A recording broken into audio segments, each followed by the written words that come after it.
Thank you very much for inviting me here. I am very honoured to be a part of today's inaugural forum to launch the Missing Salmon Alliance. And I'm very much looking forward to hearing more about the important work that will be taking place through the Missing Salmon Alliance. But I've been asked to talk about the state of North Atlantic salmon in this, the International Year of the Salmon. And I hope that I can set the scene for the rest of the workshop, conference, and illustrate just how important and urgent the work is that's being discussed here. So, I shall tell you a little bit about NASCO, as Mark has said, the North Atlantic Salmon Conservation Organization. So, prior to the 1960s, exploitation of salmon in the North Atlantic was managed at a national level. Distant water fisheries at West Greenland and in the northern Norwegian Sea developed in the 1960s and 70s. And these fisheries caught salmon from a mixture of different home waters in the different areas. And it became clear that rational management of wild Atlantic salmon could only be achieved through international cooperation. So, the Convention for the Conservation of Salmon in the North Atlantic Ocean was adopted in January 1982. It came into force in October 1983. And it's applicable to all salmon stocks that migrate beyond areas of fisheries jurisdiction of the coastal states, and in most areas this is beyond 12 nautical miles from their baselines. The convention established NASCO, and this is the sole organization with the competence to manage Atlantic salmon in the North Atlantic, and as you can see, it has currently 6 contracting parties. These parties commit to a number of things: to conserve, restore, and rationally manage salmon, to acquire, analyze, and disseminate scientific information, and to consult non-NASCO parties where actions adversely affect salmon. Importantly, and this is very unusual in regional fisheries management organizations, the kind of international organization that NASCO is, we have 42 accredited non-government organizations. And members of these organizations, they attend NASCO meetings, they sit on working groups and review groups, and they're able to scrutinize and to hold NASCO's parties to account. And I'll say more on that later. So this map illustrates why international cooperation is vital for salmon management. Each dot that you can see, so all of these, this isn't as high def as I was hoping, each dot represents a river mouth, and the arrows that you can see on the screen indicate the migration routes of Atlantic salmon from their rivers of origin to their marine feeding areas. And as you know, salmon spend at least one winter at sea before they return to spawn. So salmon from different parts of the Atlantic end up in other parts of the Atlantic. So the majority of salmon from the Western Atlantic migrate to the Labrador Sea, up here. So these migrate up here to the Labrador Sea to feed. And many of the fish from the southern parts of Europe also end up in the Labrador Sea in their feeding areas. Most salmon from the rivers of northern Europe, from Iceland, Norway, and the Russian Federation, they migrate to the Norwegian and the Barents Seas. So they stay over on this side of the Atlantic. And the dashed migration lines highlight how a small proportion of Atlantic salmon travel even further distances across the North Atlantic to feed. So clearly, management efforts by one state could be cancelled out by the actions of another state. International cooperation is vital. I'll come back to this map shortly. So this graph shows salmon abundance at sea. Between 1983 and 2016, helps if I show you the graph. Between 1983 and 2016, a period of just 33 years, numbers of wild Atlantic salmon, prior to any fishing taking place, this is called the pre-fishery abundance, it fell by more than half. And the rate of decline was most dramatic between 1983 and 1990. And we don't have data for earlier than this period because this follows the establishment of NASCO, when data started being amalgamated. While the rate of decline since 1990 has slowed, a further 33% of salmon have been lost, meaning the number in 2016 was estimated to be around 3.4 million. But NASCO has had a positive effect on reducing overexploitation. But despite this, salmon numbers at sea continue to decline. NASCO is also concerned about the state of salmon rivers. So as well as showing the migration routes of Atlantic salmon, this map also indicates the stock status of rivers around the North Atlantic. Now, NASCO has a rivers database in which the wild Atlantic salmon stock in each river is assessed and classified into one of 7 categories. So as I said earlier, each dot on this map represents the mouth of a river in the Atlantic where stocks have been assigned a classification that shows the status of the stock in the river. And the color of the dot indicates the salmon stock classification that's been assigned. NASCO parties have reported on 2,359 rivers across the North Atlantic. And in this map, the 7 river database categories have been consolidated into the 4 categories that you can see here, just for clarity. So of these 2,339 rivers, 7%, 174 rivers, no longer have their once unique populations of spawning salmon, and this is largely due to human activities. A further 43%, that's over 1,000 rivers, have stocks that are considered either to be at risk, threatened in some way, or declining in numbers. Only 14% of rivers are considered to have sustainable salmon populations. So these are either at no risk or considered to be at low risk. And the remaining 830 rivers, 36%, have not been assessed. So the status of salmon in these rivers is unknown. So I thought I should provide a little more detail on the state of salmon rivers. So I've divided the map on the previous slide into the Northwest and the Northeast Atlantic to provide more clarity. So in North America then, you can see that in the US, there are no longer any sustainable salmon stocks. In fact, they have been lost from 67% of their rivers. In Canada, there's a different picture. Data are not available to the rivers database from around 60% of their rivers. It's a large land area. Of those for which data are available, you can see there's a very mixed picture. It's apparent, though, that most of the known lost rivers are in the southern part of the range, in New Brunswick, Nova Scotia, and Prince Edward Island.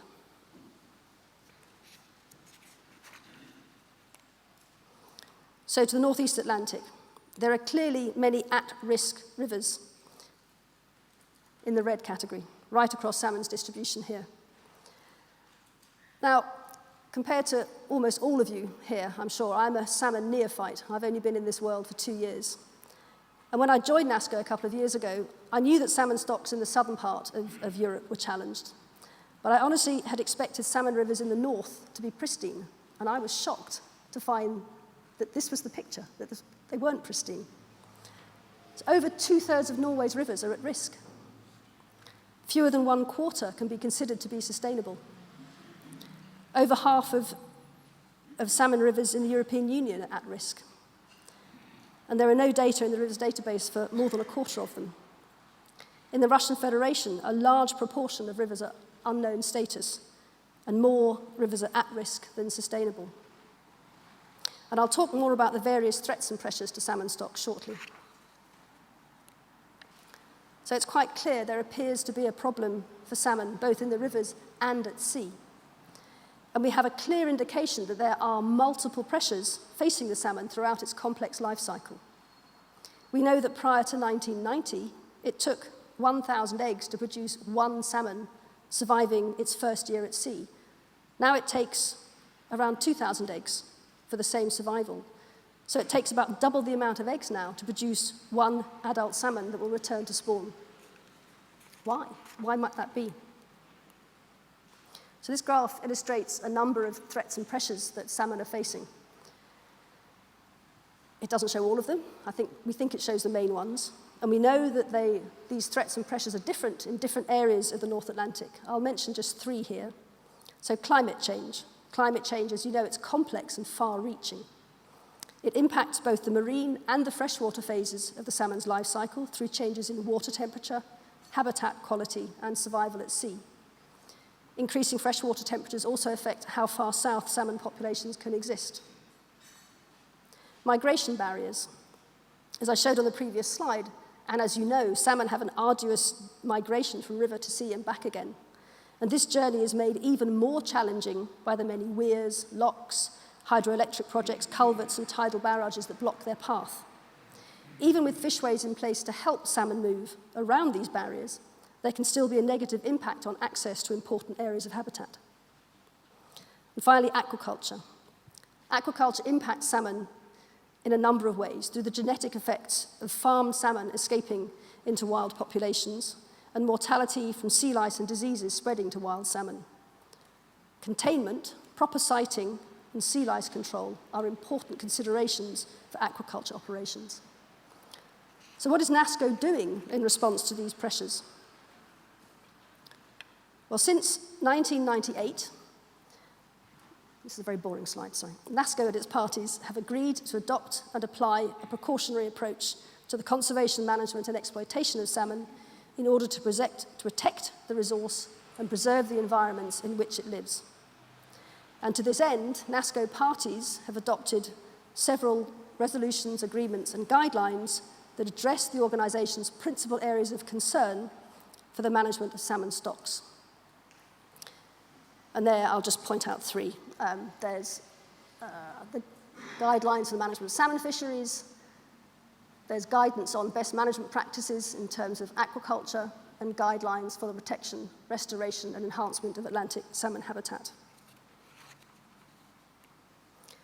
Now, as I said, the threats and challenges to wild salmon vary widely across jurisdictions, but there are three common theme areas. And the overall goals for NASCO and its parties in relation to these three theme areas are summarized in this slide. So there are the management of salmon fisheries, protection and restoration of Atlantic salmon habitat, and management of aquaculture, introductions and transfers and transgenics.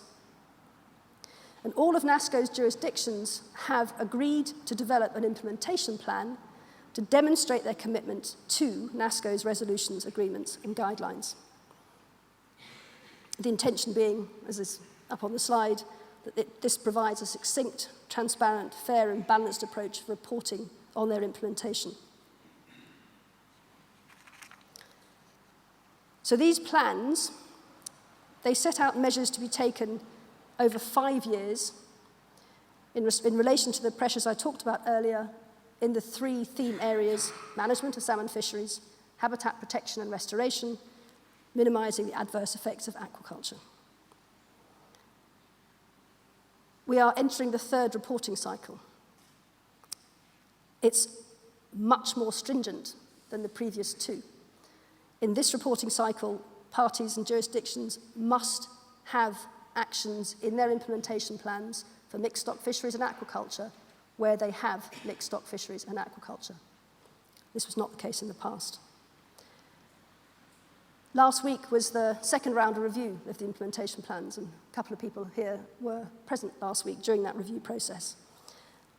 These implementation plans, they're all reviewed by a panel, including NGOs, and jurisdictions have to report annually on their progress against these plans. And the annual progress reports produced are also reviewed by this same independent panel. And the next round of implementation plans will be available shortly. I'll be putting them up on the NASCO website at the end of this month, so you can see what parties and jurisdictions intend to do across the NASCO area. But on practice in the ground, what does this mean? So I'll talk a little bit about NASCO's action in response to the pressures I mentioned earlier. So in response to overexploitation, one of the first things that happened as a consequence of the creation of NASCO was the creation of an enormous marine protected area free of salmon fisheries, covering most of the North Atlantic beyond 12 nautical miles from the coasts. Now, this resulted in an immediate reduction in the commercial salmon fishery, which, at its peak in 1973, harvested some 3.5 million salmon. We don't now have 3.5 million salmon. So this and other regulatory measures established by NASCO and its contracting parties greatly reduced the harvest of salmon around the North Atlantic, so that fewer than 500,000 fish are now harvested annually. And this is all fish, not just fish at sea. So this image is showing large fish, which represent the multi-sea winter fish, those fish that spend more than one winter at sea, and small fish, those that spend one winter at sea. And the red colour shows the different proportions harvested in each time period. So you can see there's been a dramatic decrease in both the multi-sea winter and the one-sea winter fish in their harvest over time.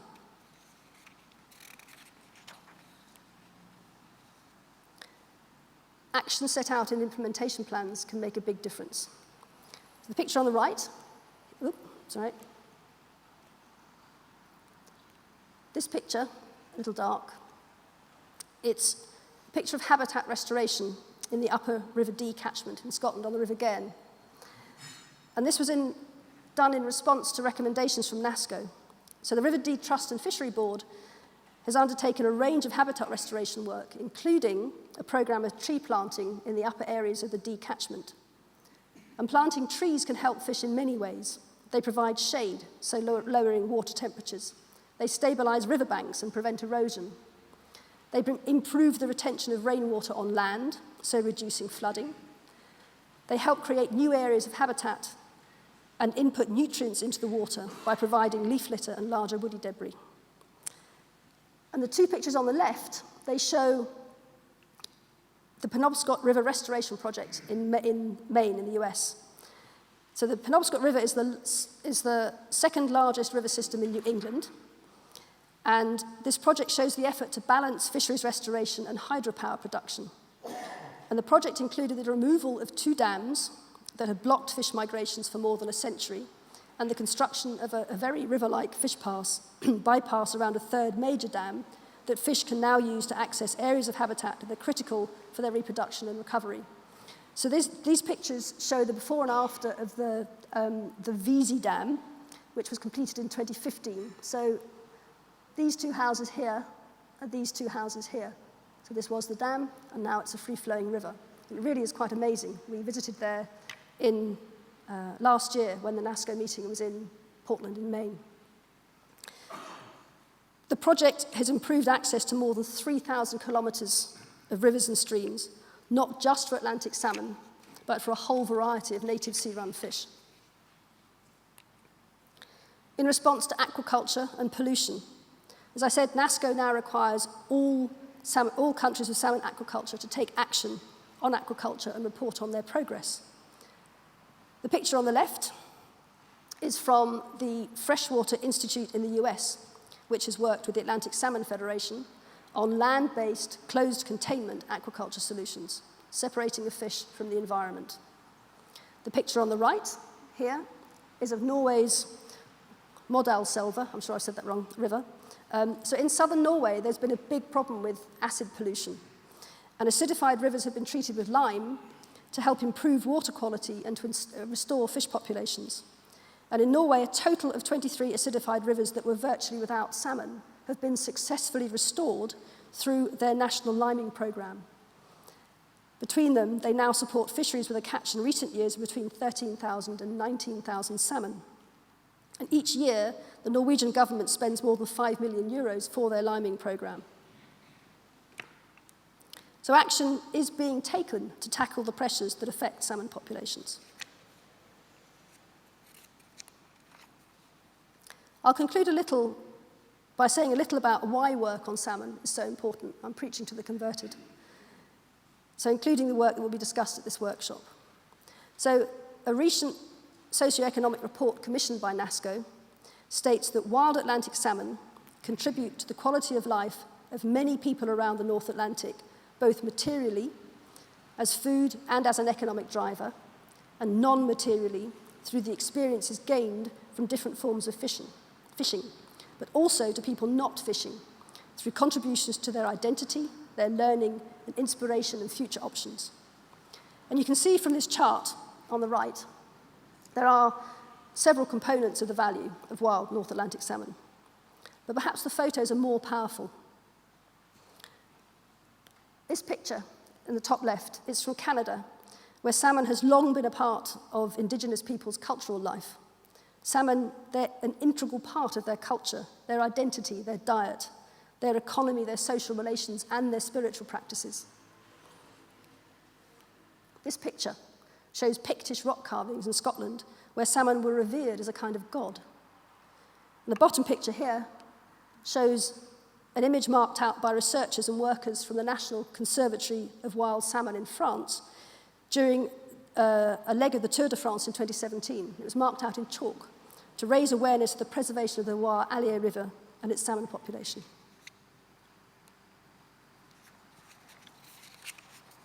So, I hope I've informed you about the important work that's being done through NASCO in the conservation of wild Atlantic salmon. Atlantic salmon is clearly in trouble across its range. That much is obvious. And clearly there is still much to understand. However, there is a great deal of high-quality work being done, and efforts such as the Missing Salmon Alliance to combine knowledge and expertise across key NGOs are very welcome. And I look forward to hearing about the important work that will happen as a result of the Missing Salmon Alliance. And I look forward to the NGOs continuing to challenge NASCO to do better to conserve wild salmon around the North Atlantic. Thank you.